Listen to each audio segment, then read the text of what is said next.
Visakha వాజీ news కి స్వాగతం. నా పేరు మీనా కొణతాల. ముందుగా వాజీ హెడ్లైన్స్ చూద్దాం.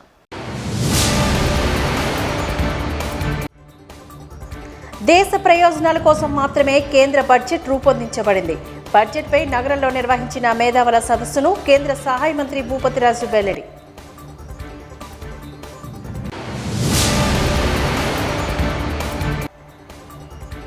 విశాఖ కేంద్రంగా హైకోర్టు బెంచ్ను ఏర్పాటు చేయాలి. ఉత్తరాంధ్ర న్యాయవాదుల బార్ అసోసియేషన్ నాయకుల డిమాండ్.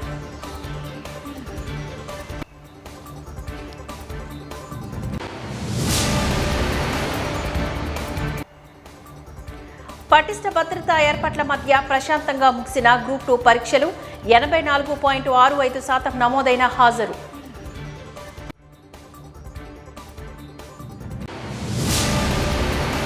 ఇక డీటెయిల్స్ చూద్దాం. కేంద్రంలో ఎన్డీఏ ప్రభుత్వం ఏర్పాటైన నాటి నుంచి విద్యకు అధిక ప్రాధాన్యతనిస్తూ బడ్జెట్ రూపకల్పన చేస్తున్నట్లుగా కేంద్ర సహాయ మంత్రి శ్రీనివాస్ వర్మ తెలిపారు. బీజేపీ ఆధ్వర్యంలో కేంద్ర బడ్జెట్ 2025-26కు మేధావుల సమావేశంలో ఆయన ముఖ్య అతిథిగా పాల్గొని మాట్లాడారు.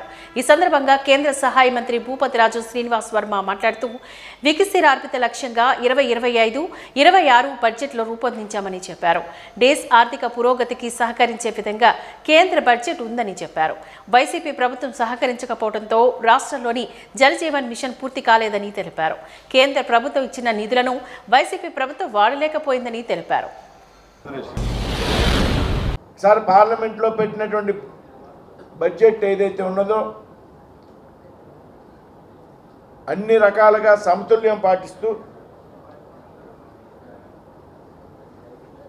ముఖ్యంగా పేదలు, రైతులు, మధ్యతరగతి ప్రజలు, మహిళలు, యువకులకి పెద్ద ఎత్తున బడ్జెట్లో కేటాయింపులు చేస్తూ బడ్జెట్ని ప్రవేశపెట్టడం జరిగింది.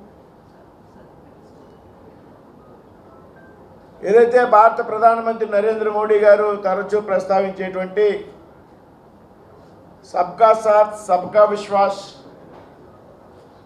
సబ్కా వికాస్ ఏదైతే ఉన్నదో దాని లక్ష్యంగా పార్లమెంట్లో పెట్టినటువంటి బడ్జెట్లో కేటాయింపులు చేయడం జరిగింది.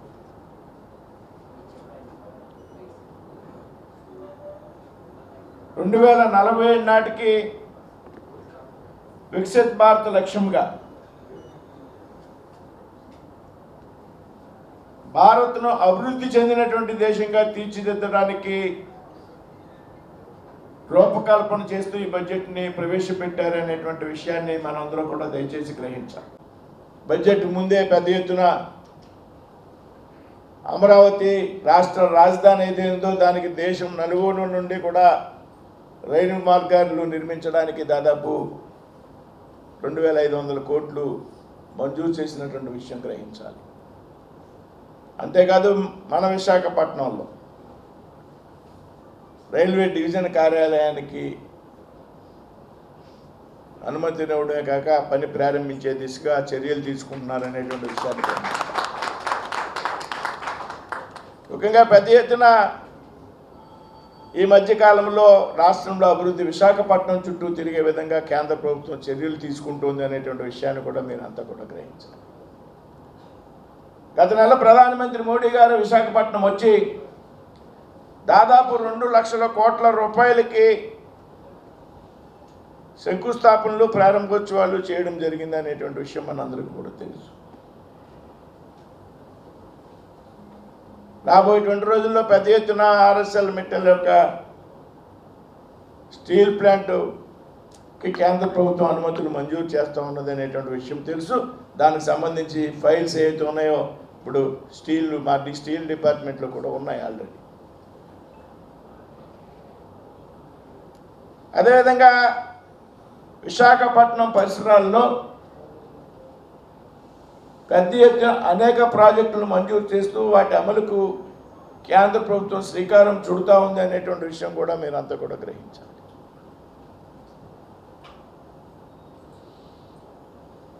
రైల్వే డివిజన్ కూడా ఏర్పాటు చేస్తూ దానికి సంబంధించినటువంటి కార్యక్రమాన్ని ముందుకు తీసుకువెళ్తున్నటువంటి ప్రభుత్వం. ఐటీ శాఖ మంత్రిగా ఉన్నటువంటి అశ్విని వైష్ణవ్ గారికి కలిసి ఈ 3 సెంటర్లో ఒక ఏఐ సెంటర్ ఆంధ్రప్రదేశ్కి ఇవ్వాలి, అది వైజాగ్లో ఇవ్వాలని కోరినప్పుడు అశ్విని వైష్ణవ్ గారు తప్పనగా ఆంధ్రప్రదేశ్కి ఇస్తామనేటువంటి విషయంలో ఆయన పూర్తిగా హామీ ఇచ్చారనేటువంటి విషయాన్ని ఈ సందర్భంగా ఉత్తరాంధ్ర జిల్లాల ప్రాంతీయ హేతువాద సంఘ మహాసభ ఆర్ జగపతిరాజు అధ్యక్షతన ద్వారకానగర్ పౌర గ్రంథాలయంలో నిర్వహించారు. ఈ సందర్భంగా హేతువాద సంఘ ప్రధాన కార్యదర్శి మేడం సత్యనారాయణ విశ్వతత్వం పరిణామం అనే అంశం మీద ప్రసంగిస్తూ విశ్వ ఆది అంతాలు లేనిదని అన్నారు. విశ్వ నియమాలను అవగాహన చేసుకోవడం ద్వారా మనుషులు స్వేచ్ఛను అనుభవిస్తారని తెలిపారు. మనుషుల్ని మతాలు, కులాలు, జాతులు, వర్గాల నుంచి బయటకు తెచ్చి హేతుబద్ధంగా ఆలోచింపచేయడమే తమ లక్ష్యమని తెలిపారు. పరస్పర సహకారంతో మానవ అభివృద్ధి సాధ్యమవుతోందని అన్నారు. వైజ్ఞానిక వికాసం పెరగాలని ఆకాంక్షించారు. గుమ్మ వీరన్న రచన హేతువాద మానవవాద తత్వత రావిపూడి వెంకటరాది గ్రంథాన్ని radical human centre Inkollu treasurer Nallamuthu Radhakrishnan ఆవిష్కరించారు.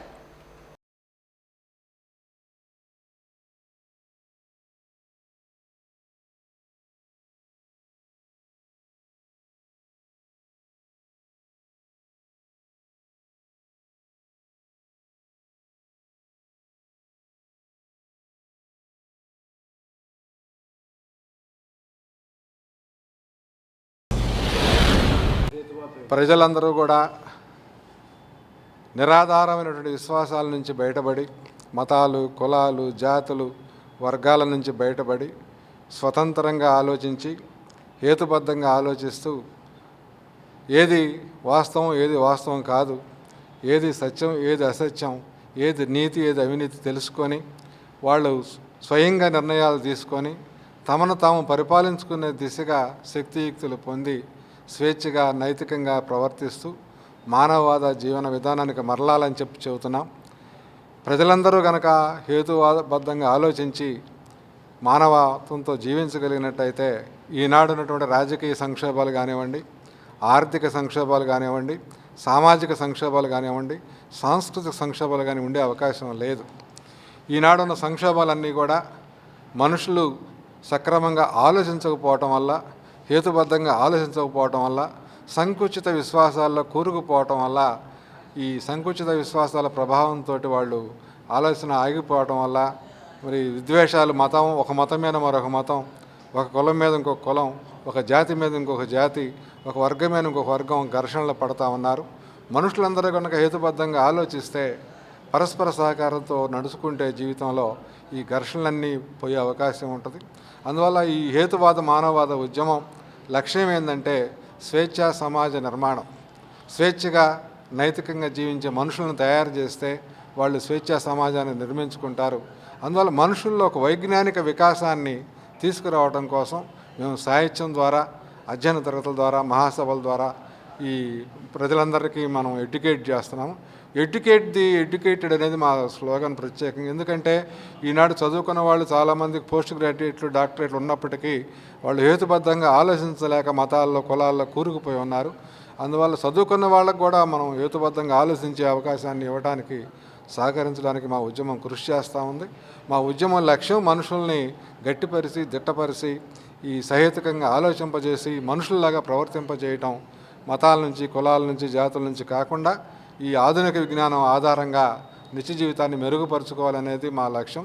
దానికోసం మేము మా కార్యకర్తలను ఎడ్యుకేట్ చేయడం కోసం ఈ సమావేశాలు నిర్వహిస్తున్నాం. శ్రీకాకుళం, విజయనగరం, విశాఖపట్నం 3 జిల్లాల స్థాయిలో ఈ మహాసభ నిర్వహిస్తున్నాం. ఇది తొలిసారిగా మేము ఇక్కడ జరుపుతున్నాం. ఇక ప్రతి 2 సంవత్సరాలు ఒకసారి ద్వైవార్షిక మహాసభలు కూడా ఇక్కడే నిర్వహిస్తాం. మాకు ఇక్కడ మిత్రులు చాలా హేతువాది పాఠకులు ఉన్నారు ప్రతి జిల్లాలో, ఆంధ్రప్రదేశ్లో. అందువల్ల ఇక్కడ మేము ఈ సభలు జరుపుతున్నాం. ఈ నెల 26న మహాశివరాత్రి పుణ్యదినాన్ని పురస్కరించుకొని ప్రతి ఒక్కరూ ఈశ్వరీయ జ్ఞానాన్ని పెంపొందించుకోవాలని బ్రహ్మకుమారిస్ పిలుపునిచ్చారు. ఈ మేరకు విశ్వశాంతి యాత్రను ప్రారంభించినట్లుగా వారు తెలియజేశారు. జీవీఎంసీ గాంధీ విగ్రహం వద్ద విశ్వశాంతి ర్యాలీని ప్రారంభించి పలు చోట్ల విస్తృతంగా ఈశ్వరీయ జ్ఞానాన్ని ప్రచారం చేయనున్నామని తెలిపారు. ఈ సందర్భంగా పలువురు బ్రహ్మకుమారీలు మాట్లాడుతూ ప్రాపంచిక విషయాలకు తల్లడిల్లకుండా ప్రతి ఒక్కరూ విశ్వంలో ఉన్న పరమేశ్వరుని చూడడమే రాజయోగ లక్ష్యమని తెలిపారు.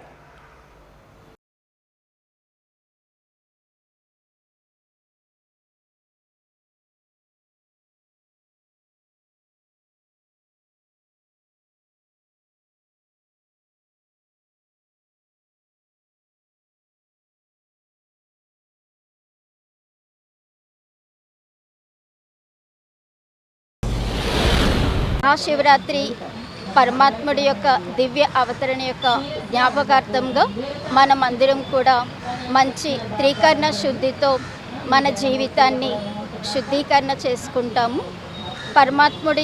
శివ పరమాత్ముడి యొక్క సందేశం ఏమిటంటే, మన జీవితంలో ఏవైతే టెన్షన్, డిప్రెషన్, రోజురోజుకి భయం, చింత పెరుగుతుందో వాటిని తొలగించుకోవడానికి కోసం పరమాత్ముడు మనకి సహజ రాజయోగం, ఈశ్వరీయ జ్ఞానం అనేది నేర్పిస్తున్నారు. వీటి ద్వారా మన జీవితంలో సత్యమైన సుఖము, శాంతి, ఆనందం అనేది మనం పొందగలుగుతాము. ఏ కార్యం చేస్తున్నా పరమాత్ముడు యొక్క స్మృతి ద్వారా మనం స్వయాన్ని కూడా శాంతంగా చేసుకుంటూ, మన ఆలోచనల్ని పాజిటివ్గా తయారు చేసుకుంటూ మొత్తం విశ్వంలో కూడా మన యొక్క పాజిటివ్ వైబ్రేషన్ని వ్యాపింప చేయగలుగుతాము. దీని కొరకు ఈరోజు మీకు అందరికీ కూడా ముందుగా శివరాత్రి శుభాకాంక్షలు. విశ్వశాంతి యాత్ర చేపట్టడం జరుగుతుంది. ఎందుకంటే ఇప్పుడు ప్రపంచంలో, విశ్వంలో శాంతి చాలా అవసరం కదా. అయితే ఈ శాంతి యాత్ర అనేటప్పుడు మన ఆలోచనలు శాంతంగా, శుద్ధంగా ఉంచుకుంటూ మనం నడిచేటప్పుడు కూడా ఈశ్వరుడు, ఎవరైతే శాంతి సాగరుడు, భారతదేశాన్ని మరలా స్వర్ణిమ యుగంగా తయారు చేయడానికి ఈ భూమి మీద పరమాత్ముడు ఈ కలియుగం యొక్క అధర్మం ఏదైతే అతిలో ఉందో ఈ సమయం పరమాత్ముడు మళ్ళీ ధర్మయుక్తంగా దివ్య గుణాలతో మన జీవితాన్ని సంపన్నంగా తయారు చేయడానికి అవతరించారు. అయితే ఈ శాంతి యాత్ర చేసేటప్పుడు ప్రతి ఒక్క కుమారీలందరూ కూడా ఆ శాంతి సాగరుడైన ఈశ్వరుడి యొక్క స్మృతిలో ఉంటూ మొత్తం విశ్వంలోకి శాంతి, సత్యత, ఐక్యత తీసుకురావడానికి కోసం ఈ శాంతి యాత్ర అనేది ఏర్పాటు చేయడం జరిగింది.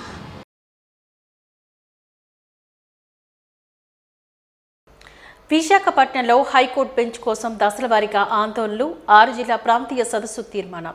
విశాఖపట్నం ఫిబ్రవరి 23 రాష్ట్రంలోని అన్ని సౌకర్యాలు ఉన్న విశాఖపట్నంలో హైకోర్టు బెంచ్ ఏర్పాట్లు చేయాలని డిమాండ్ చేస్తూ పెద్ద ఎత్తున ఆందోళన కార్యక్రమాలు చేపట్టాలని ఉత్తరాంధ్ర మరియు కాకినాడ వరకు 6 జిల్లాలకు చెందిన న్యాయవాదులు ఏకగ్రీవంగా తీర్మానించారు. ఆదివారం జిల్లా కోర్టు ఆవరణలో నూతన బార్ అసోసియేషన్ సమావేశ మందిరంలో విశాఖపట్నం బార్ అసోసియేషన్ అధ్యక్షుడు బేవర సత్యనారాయణ అధ్యక్షతన జరిగిన ఈ సమావేశంలో శ్రీకాకుళం, విజయనగరం, పార్వతీపురం, విశాఖపట్నం, అనకాపల్లి, అల్లూరి, కాకినాడ జిల్లాలకు చెందిన న్యాయవాదులు పెద్ద సంఖ్యలో పాల్గొన్నారు. విశాఖపట్నంలో principal high court, central administrative tribunal ఏర్పాట్లు చేయాలని తీర్మానించారు. అడ్వకేట్ అమెండ్మెంట్ బిల్లును కేంద్ర ప్రభుత్వం ఉపసంహరించుకోవాలని, హైకోర్టు బెంచ్ కోసం పెద్ద ఎత్తున ఆందోళన కార్యక్రమాలు చేపట్టాలని తీర్మానించారు.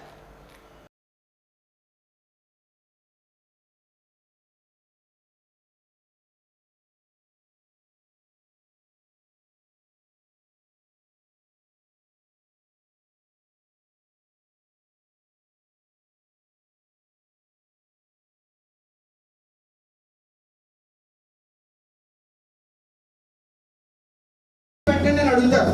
ఎందుకంటే వైజాగ్ అయితే సెంట్రల్ పాయింట్ ఒకటి, ఇక్కడ అకామిడేషన్ వాళ్ళు వచ్చిన వాళ్ళందరికీ కూడా అకామిడేషన్ ఫ్రీగా ఉంటుంది. ఉత్తరాంధ్ర న్యాయవాదులందరితో కూడా ఒక సదస్సు ఏర్పాటు చేసి విశాఖపట్నంలో హైకోర్టు ఏర్పాటు చేయవలసిన ఆవశ్యకత ఎంతైనా ఉంది కాబట్టి దానికోసం ఒక కార్యాచరణ రూపొందించి విశాఖపట్నంలో హైకోర్టు బెంచ్ ఏర్పాటు చేయమని డిమాండ్తో వివిధ జిల్లాల నుంచి, అంటే పాత శ్రీకాకుళం, విజయనగరం, విశాఖపట్నం, ఈస్ట్ గోదావరి నుంచి చాలామంది న్యాయవాది మిత్రులు వచ్చారు. మా మీటింగ్ కూడా జరుగుతూ ఉంది. దానికోసం ఏంటంటే ఇక్కడ అనేకమైనటువంటి మౌలిక వస్తువులు ఉన్నాయి. అంతేకాకుండా ఈ విశాఖపట్నం అనేది చాలా ముఖ్యమైనటువంటి నగరం. ఇండియాలోనే అత్యధిక వేగంగా డెవలప్ అవుతున్నటువంటి సిటీ కాబట్టి, అంతేకాకుండా ఉత్తరాంధ్ర తాలూకా కేసులే హైకోర్టులో చాలా వరకు, అంటే సుమారు 43% వరకు ఉన్నాయి. అంతేకాకుండా ఇచ్చాపురం నుంచి అటు విజయవాడ వెళ్ళాలంటే సుమారు 700-750 కిలోమీటర్లు జర్నీ చేసి అనేకమైన ఇబ్బందులు, వ్యయ ప్రయాసాలకి బాధపడవలసిన అవసరం ఉంది, పరిస్థితి ఉంది. కాబట్టి ఎట్టి పరిస్థితుల్లోని విశాఖపట్నంలో అనేకమైనటువంటి కంపెనీలు, కార్పొరేట్ బాడీస్, అలాగే ఇతరత్ర మౌలిక వస్తువులన్నీ ఉన్నాయి. విమాన ప్రయాణం, అటు షిప్పులు కానీ, లేకపోతే ఇటు రైలు మార్గాలు కానీ, లేకపోతే రోడ్డు మార్గాలు కానీ ఈ విశాఖపట్నం అన్ని విధాల అనుకూలంగా ఉంటుంది. దీనికోసం ఈరోజు ఇనీషియల్గా మీటింగ్ ఏర్పాటు చేశాం. ఇందులో ప్రజలందరినీ కూడా భాగస్వాములుగా చేసి ప్రజాప్రతినిధులందరినీ కూడా అఖిలపక్ష మీటింగ్ కూడా ఏర్పాటు చేసి ఏదైనా విశాఖపట్నంలో హైకోర్టు బెంచ్ ఏర్పాటు అయ్యేటంత వరకు కూడా మేము మా తాలూకా కృషి కష్టపడి ఏ విధంగానైనా విశాఖపట్నంలో హైకోర్టు బెంచ్ సాధించాలని ఉత్తరాంధ్ర తాలూకా న్యాయవాదులతో పాటు ప్రజలు ప్రజాప్రతినిధులు అందరం కూడా కలుస్తామని చెప్తున్నాను. అంతేకాకుండా సెంట్రల్ అడ్మినిస్ట్రేటివ్ ట్రిబ్యునల్ అనేది స్టేట్ బైఫరికేట్ అయినప్పటికి కూడా ఇంతవరకు ఏర్పాటు కాలేదు. ఇటీవల విజయవాడలో ఏర్పాటు చేస్తున్నట్టుగా ప్రభుత్వం వారు ప్రకటించారు. కానీ ఆ సెంట్రల్ అడ్మినిస్ట్రేటివ్ ట్రిబ్యునల్ అనేది విశాఖపట్నం కూడా కావాలని చెప్పేసి మా తాలూకా ముఖ్యమైనటువంటి డిమాండ్. మిత్రులందరూ కూడా ఇదివరకు మా న్యాయవాదులు హైకోర్టు ఈ సాధన సమితి అని చెప్పేసి కూడా పెట్టి వాళ్ళు కూడా కష్టపడి అనేక విధంగా మమ్మల్ని అందరినీ కూడా ఉత్తేజపరిచి ఈ విధంగా ఈ కమిటీలు ఏర్పాటు చేయడానికి వాళ్ళు సహకరించారు. అది స్ఫూర్తిగా తీసుకొని మేము ఏది ఏమైనా విశాఖపట్నంలో ఈ సెంట్రల్ అడ్మినిస్ట్రేటివ్ ట్రిబ్యునల్ మరియు విశాఖపట్నంలో హైకోర్టు బెంచ్ ఏర్పాటు చేయాలని మా తాలూకా కోరికను ప్రజలకు, అలాగే ప్రజల తాలూకా కష్ట సుఖాలను కూడా దానివల్ల ఏమిటి ఉపయోగం, ప్రజలు ఏ విధంగా బాగుపడాలి, ఈ ఏరియా ఏ విధంగా డెవలప్ అవ్వాలని అంటే హైకోర్టు బెంచ్ కంపల్సరీగా ఉండాలి. కాబట్టి హైకోర్టు ఇక్కడ ఎస్టాబ్లిష్ అయ్యే వరకు కూడా మేము పోరాటం చేస్తామని చెప్పేసి ఈ పత్రికాముఖంగా మీ పత్రికా ప్రతినిధులందరికీ కూడా తెలియజేస్తూ ఉన్నాం. ఈ విధంగా మాకు న్యాయవాదులందరూ కూడా మా విశాఖపట్నం అయితేనేమి, విజయనగరం, శ్రీకాకుళం, కాకినాడ ఏరియాల నుంచి వచ్చినటువంటి న్యాయవాది మిత్రులకు కూడా మా తాలూకా కృతజ్ఞతలు తెలియజేసుకుంటున్నాం. ఇంకొక విషయం ఏంటంటే ఇటీవల సెంట్రల్ గవర్నమెంట్ వారు ఒక ప్రపోజల్ పెట్టి అడ్వకేట్స్ తాలూకా యాక్ట్ అనేది సవరణ చేయడానికి ఒక బిల్లు తీసుకొచ్చారు. దాని మీద కూడా పోరాటం జరుగుతూ ఉంది.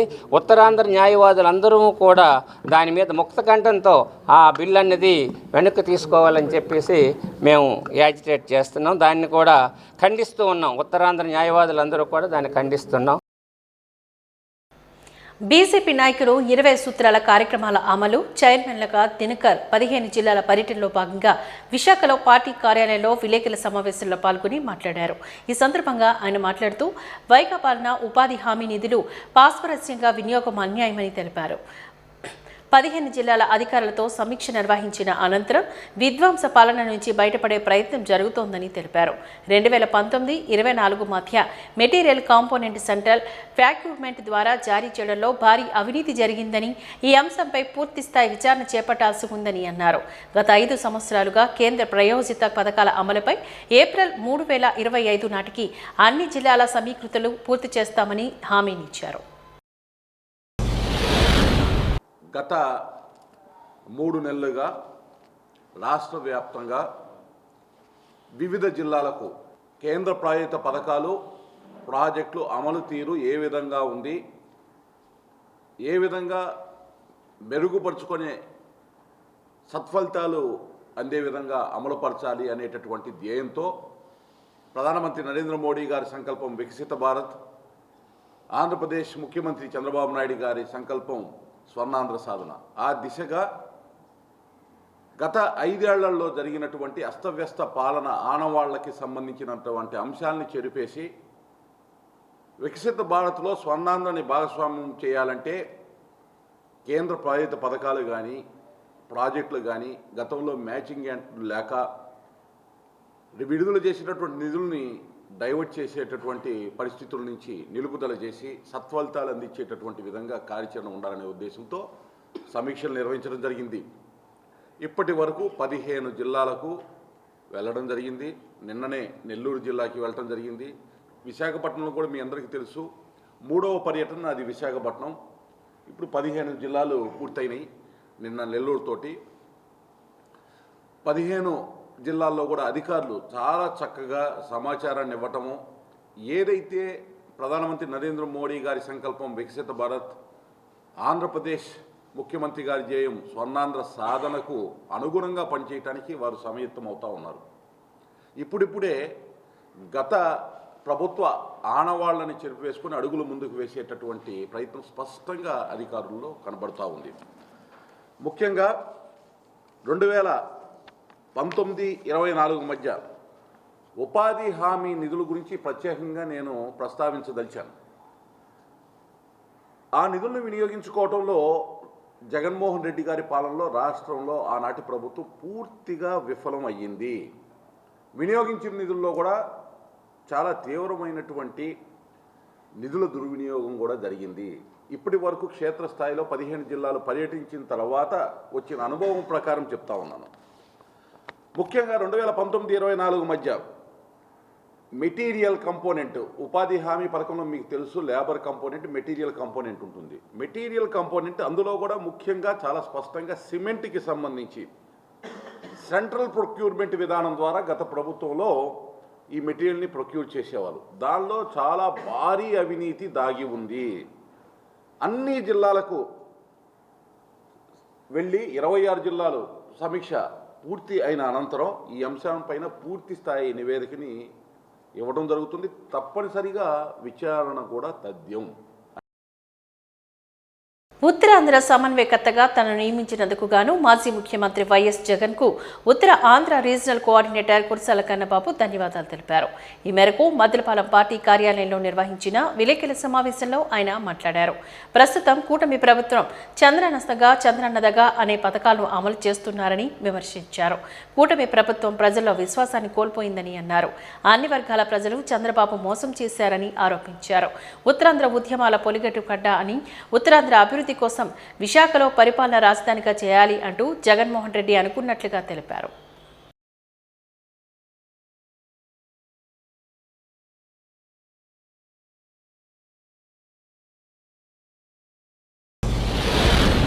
ఉత్తరాంధ్ర రాజకీయాలకి ఒక ప్రత్యేకత, ఒక విలక్షణత ఉంది. ఇప్పుడే కాదు, చాలా కాలంగా కొన్ని దశాబ్దాలుగా ఉత్తరాంధ్ర అన్న విశాఖ, శ్రీకాకుళం, విజయనగరం రాజకీయాలంటే చారిత్రాత్మకమైన రాజకీయాలు. ఇలాంటి ప్రాంతంలో వైఎస్ఆర్ పార్టీ చాలా బలంగా ఉన్న దగ్గర నన్ను సమన్వయ బాధ్యతలు చూడడానికి నియమించినందుకు మరొకసారి ఆయనకు కృతజ్ఞతలు చెప్తున్నాం. ఒక ఉత్తరాంధ్ర అంటే పోరుగడ్డ అని చెప్పొచ్చు. స్టీల్ ప్లాంట్ ఉద్యమాలు లాంటి ఎన్నో చారిత్రాత్మకమైన ఉద్యమాలు జరిగాయి ఇక్కడ. అలాంటి ఉత్తరాంధ్ర అభివృద్ధి కోసం ఏకంగా విశాఖపట్నాన్నే ఆ రోజు పరిపాలనా రాజధానిగా చేయాలని ఆకాంక్షించిన ముఖ్యమంత్రిగా చరిత్రలో జగన్మోహన్ రెడ్డి గారు ఉంటారు. ఈ ప్రాంతానికి ఉన్న రాజకీయ నేపథ్యంలో ఇక్కడున్న పరిస్థితుల మేరకు ప్రజల పక్షాన వైఎస్ఆర్ పార్టీ నిలబడడానికి మరొకసారి పునరంకితం అవుతామని సందర్భంగా చెప్తున్నా. మీరు చూశారు, గత 8 నెలల్లోనే ఈ రాష్ట్ర ప్రభుత్వం, కూటమి ప్రభుత్వం ఏ విధంగా పూర్తిగా ప్రజల్లో పరపతి కోల్పోయిందో మీరందరూ చూస్తూ ఉన్నారు. చెప్పిన దానికి చేసేదానికి పొంతనే లేదు. చెప్పాడంటే చేస్తాడంతే అని జగన్మోహన్ రెడ్డి గారి గురించి చెప్తే, చెప్పాడంటే ఏనాడు చేయడంతే అని చంద్రబాబు గురించి మనం అనుకునే విధంగా మరొకసారి నిరూపణ అయింది. నిన్ననే గ్రూప్ 2 ఉద్యమం కోసం, గ్రూప్ 2 పరీక్షలకు సంబంధించి నిరుద్యోగ యువత విశాఖపట్నంలో రోడ్డు ఎక్కితే మొత్తం రాష్ట్రం అంతా కూడా ఒక్కసారిగా ఈ ప్రభుత్వ దుర్మార్గం ఏ విధంగా ఉంటుందో మళ్ళీ చూసింది. ఎన్నికల ముందు లోకేష్ యువగళం అని తిరిగాడు, కానీ అసలైన యువగళం నిన్న విశాఖ వేదికగా ఈ రాష్ట్రంలో వినబడిందని మేము చెప్తున్నాం. ఎందుకంటే చంద్రబాబు నాయుడు ఎవరిని వదిలిపెట్టలే. మోసాల పుట్టలాంటి చంద్రబాబు నాయుడు తెలుగుదేశం పార్టీ రైతుల్ని, మహిళల్ని, విద్యార్థుల్ని, ఉద్యోగుల్ని ఎవరిని విడిచిపెట్టలేదు. ఏ ఒక్క పేదలకి పనికొచ్చే పథకాన్ని కూడా సక్రమంగా అమలు చేయట్లే. ఇవాళ ఆరోగ్యశ్రీ కూడా సరిగా అమలు కాని పరిస్థితులు ఉన్నాయి. ఈ నేపథ్యంలో వైఎస్ఆర్ పార్టీ రాష్ట్ర వ్యాప్తంగా ప్రజల పక్షాన్ని నిలబడడానికి సంసిద్ధంగా ఉంది. ఆ క్రమంలో ఉత్తరాంధ్ర కూడా ప్రజల పక్షాన పూర్తి స్థాయిలో నిలబడే విధంగా నాకు ఇచ్చిన బాధ్యతల్ని వారందరితో పాటు కలిసి చేస్తానని చెప్తున్నా. రీజనల్ కోఆర్డినేటర్ అంటే వేరే ఏదో అని నేను అనుకోను. మనందరం కలిపి టీం వర్క్ చేద్దామని ఈ పత్రికా ముఖంగా మరొకసారి మా వైఎస్ఆర్ పార్టీ శ్రేణులకు కూడా చెప్తున్నా. ఇవాళ మనం అధికారం ఉన్నా లేకపోయినా జగన్మోహన్ రెడ్డి గారు పేదల పక్షపాతిగా ఏ విధంగా నిలబడ్డారో అదేవిధంగా ఆయన అడుగుజాడల్లో నడుద్దాం. మీరు చూస్తూ ఉన్నారు, వచ్చిన 8 నెలల నుంచి చంద్రబాబు నాయుడు గారి రాష్ట్రంలో 2 పథకాలు అమలు చేస్తున్నాడు. ఒకటి చంద్రన్న పగపట్టినట్టుగా అన్ని వర్గాల్ని, ఇటు లబ్ధిదారులు మొదలుకొని వైఎస్ఆర్ పార్టీ కార్యకర్తల వరకు వేపించి తినేయడం కార్యక్రమం. చంద్రన్న ఒక్క చెప్పింది చేయకుండా, ఒక్క స్కీమ్ కూడా అమలు చేయకుండా, సూపర్ 6 లాంటివన్నింటినీ కూడా మడతపెట్టి బీరువాలో పెట్టుకుని కనీసం వాటి జోలికి వెళ్ళని పరిస్థితి. ఇవన్నీ చూసినప్పుడు ఒక ప్రతిపక్ష పార్టీగా మనకి ఇంకా బాధ్యత ఉందని మేమందరం భావిస్తూ ఉన్నాం. ప్రతి విషయంలోనే నిలదీస్తాం. ఏదో జగన్మోహన్ రెడ్డి గారు ఈ రాష్ట్రాన్ని అప్పుల్లో ముంచేశాడని చెప్పి పెద్ద ఎత్తున దుష్ప్రచారం చేశారు. కానీ వాస్తవాలు ఏంటనేది ఇవాళ ప్రజలకు తెలుస్తోంది. కేవలం 6-7 నెలల కాలంలో 1,19,000 కోట్ల రూపాయలు అప్పులు చేసి ఏం చేశాడో కూడా తెలియదు. ఒక్క పథకాన్ని అమలు చేయలే. ఈ 8 నెలల కాలంలో ఆయన కొంతమంది లబ్ధిదారులకి 828 రూపాయలు అకౌంట్లో వేసాడు. తెలుసు కదా, ఒక్క బండ ముఖం మీద కొట్టాడు, ఒక గ్యాస్ బండ, దాని సబ్సిడీ 828 రూపాయలు. ఇది తప్ప ఇంక నేనేమన్నా అమలు చేశానని చెప్తే చంద్రబాబుని చెప్పమని అడుగుతున్నాం మేము. సంవత్సరానికి 3 గ్యాస్ బండ్లు ఇస్తానని అది కూడా ఒకటి ఇచ్చాడు. అందుకే ఎప్పుడు కూడా ప్రజల మీద బండలు వేసే కార్యక్రమమే తప్ప చంద్రబాబు ఎప్పుడు వచ్చినా ఇంకేమీ చేయడానికి మరొకసారి నిరూపణ అయిందనేది సందర్భంగా చెప్తూ పెద్దలందరూ విశాఖలోని ఆదికవి వాల్మీకి మహర్షిచే 24,000 శ్లోకాలు 7 కొండలుగా రచించిన శ్రీమద్ రామాయణం ఆడియో సిరిడీల ఆవిష్కరణ మహోత్సవం ఘనంగా జరిగింది. విశాఖ వాస్తవ్యులు అడవి కొలను జ్యోత్స్న వెంకట్ దంపతులు కుమారుడు రోహిత్ చక్రపాణి సౌజన్యంతో ప్రైవేట్ హోటల్లో జరిగిన ఈ కార్యక్రమానికి సభాధ్యక్షులుగా మహాభారత వచన అనువాదకులు డాక్టర్ సూరం శ్రీనివాసులు వ్యవహరించారు. ఈ సందర్భంగా పలువురు మాట్లాడుతూ అడవి కొలను వెంకట్ తన కళ ఫలించిందని ఈ సందర్భంగా పేర్కొన్నారు. కార్యక్రమంలో భాగంగా కుమారి కర్ర నాగ వైష్ణవి కర్ణాటక గాత్ర కచేరీ ఆహుతులను అలవరించింది.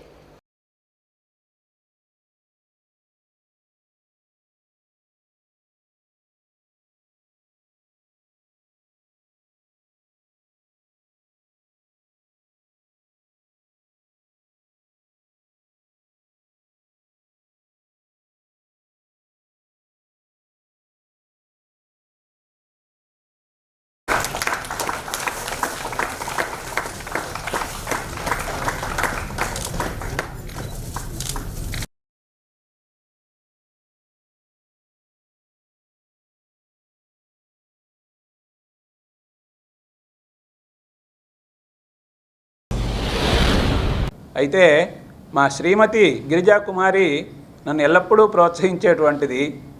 ముఖ్యంగా మా గురువుగారు సూరం శ్రీనివాసులు గారి దగ్గర ఈ మాట అన్నప్పుడు మామూలుగా కొంతమంది నువ్వెక్కడ చేస్తావు అన్నట్టుగా అంటారు కదా, కానీ శిష్య వాత్సల్య పరిపూర్ణులైనటువంటి గురువుగారు సూరం శ్రీనివాసులు గురువుగారు నాకు తిరుమల తిరుపతి దేవస్థానముల యొక్క ముద్రించబడినటువంటి 2 వ్యాఖ్యానాలతో గోవిందరాజయ్య వ్యాఖ్యానము మరొక వ్యాఖ్యానంతో ఉండేటువంటి ఆ 7 కాండాల పుస్తకాలను నాకు ఇచ్చారు. ఎంత మహాప్రసాదం అండి వారు. ఆ తర్వాత ఆ విధంగా క్రమంగా ఒక 3 సంవత్సరాలు, అంటే అప్పుడప్పుడు ఆగిన 3 సంవత్సరాల కాలం అనేటువంటిది పట్టింది ఈ 24,000 శ్లోకాలు ఆడియోగా చేసేదానికి. అయితే ఈ చేసే ఆడియోలో ముఖ్యంగా మొదటి పాత్ర అంటే ఒక సౌధానికి 4 స్తంభాలు కావాలి కదా, 4 వైపులా కూడా. మొదటి స్తంభము అడవికొలను వెంకట గారు అని నేను అనుకున్నాను. ఆ తరువాత స్వామీజీ ప్రతి అక్షరాన్ని విని చిన్న చిన్న తేడా ఉన్నా కూడా ఆయన అవన్నీ కూడా లిస్టు రాసి ఫోటో తీసి నాకు పంపించేసేవారు. ఆ విధంగా మళ్ళీ చేసేవాడిని. అవన్నీ చేసి ప్రసాద్ గారు ఒక మూలస్తంభం అనుకోవాలి, 4 మూల స్తంభాల్లో ప్రసాద్ గారు దాన్ని కట్ చేయడం కానీ వీడియోలో మళ్ళీ ఆడియో కట్ చేయడం కానీ మళ్ళీ జత చేయడం కానీ స్వామీజీ చెప్పిన తర్వాత రెండోసారి చేసి పంపిస్తే వారు ప్రసాద్ గారు దాన్ని సిద్ధం చేశారు. ఆ విధంగా రామాయణంలోని 24,000 శ్లోకాలను కూడా ఆడియో చేయడము అనేటువంటిది నేను ఆ కారణంగా ధన్యుణ్ణి, కృతార్థుడనయ్యాను. నా జీవితానికి ఒక సఫలత్వం అనేటువంటిది ఏర్పడింది. అసలు రామాయణాన్ని ఎవరైతే వింటారో, ఇప్పుడు వారు చదివామని చెప్పారు, చదివిన తర్వాత అందరూ చదవాలి అలాగే అని దానికోసంగా శ్రమపడ్డారు. అయితే రామాయణాన్ని ఎవరైతే వింటారో వాళ్ళకి అన్ని విధములైనటువంటి శుభములు కలుగుతాయి. ఏపీపీఎస్సీ ఆధ్వర్యంలో ఆదివారం విశాఖపట్నం జిల్లాలో నిర్వహించిన గ్రూప్ 2 ప్రధాన పరీక్ష ప్రశాంతంగా జరిగింది. ఎక్కడ ఎలాంటి అవాంఛనీయ ఘటనలు చోటు చేసుకోలేదు. అభ్యర్థులంతా ఆయా కేంద్రాల్లో పరీక్షలను ప్రశాంత వాతావరణంలో రాశారు. పరీక్షకు 2 రోజుల ముందు జరిగిన ఘటనను దృష్టిలో పెట్టుకుని అధికార యంత్రాంగం తగు జాగ్రత్తలు తీసుకుంది. జిల్లాలోని 16 పరీక్ష కేంద్రాల వద్ద పోలీస్ శాఖ పటిష్ట బందోబస్తును ఏర్పాటు చేసింది. నిర్దేశిత సమయానికి అభ్యర్థులంతా కేంద్రాలకు చేరుకోవడం కనిపించింది. ఉదయం 6:30 లైసెన్స్ అధికారులు సంబంధిత మెటీరియల్తో కేంద్రాలకి చేరుకున్నారు. ఏపీపీఎస్సీ జిల్లా కలెక్టర్ ఆదేశాల మేరకు అన్ని రకాల ముందస్తు చర్యలను చేపట్టారు. అన్ని రకాల నిబంధనలు పాటిస్తూ పరీక్షా పత్రాలను స్ట్రాంగ్ రూమ్ల నుంచి పోలీసు భద్రతా నడుమ పరీక్షా కేంద్రాలకు తరలించారు. అధికారులు తీసుకున్న నిర్ణయాలు, చేసిన పటిష్ట ఏర్పాట్ల ఫలితంగా జిల్లాలోని 16 పరీక్షా కేంద్రాల్లో గ్రూప్ 2 ప్రధాన పరీక్ష అత్యంత ప్రశాంత వాతావరణంలో ముగిసింది.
వాజీ న్యూస్ ముగించే ముందు ముఖ్యాంశాలు మరొక్కసారి చూద్దాం.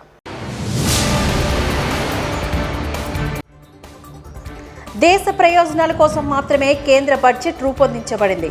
బడ్జెట్పై నగరంలో నిర్వహించిన మేధావుల సదస్సును కేంద్ర సహాయ మంత్రి భూపతిరాజు వెల్లడి.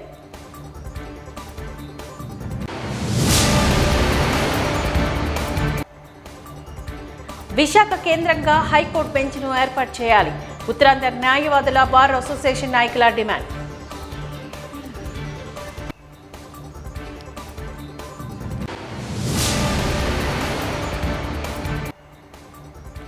పటిష్ట భద్రతా ఏర్పాట్ల మధ్య ప్రశాంతంగా ముగిసిన గ్రూప్ 2 పరీక్షలు 84.65% నమోదైన హాజరు.